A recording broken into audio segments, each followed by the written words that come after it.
انسانی جسم میں تقریباً 37 کھرب خلیے ہوتے ہیں اور ان میں سے ہر ایک خلیے کے نیوکلیس یعنی مرکز میں تقریباً 2 میٹر یعنی 6 فٹ سے زائد لمبا ڈی این اے بہت ہی مہارت سے لپٹا ہوتا ہے۔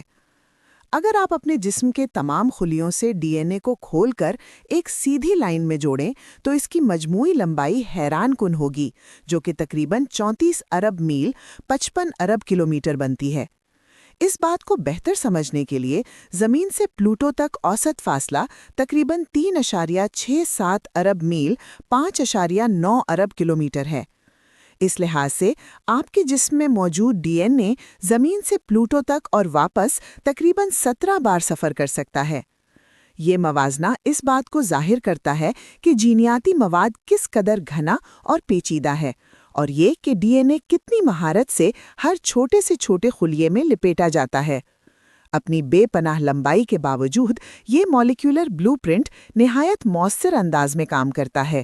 نشو و نما، مرمت، میٹابولزم اور تولید جیسے تمام حیاتیاتی افعال کو منظم کرتا ہے۔ یہ حیاتیاتی ڈیزائن کی حیرت انگیز نفاست اور درستگی کا ثبوت ہے۔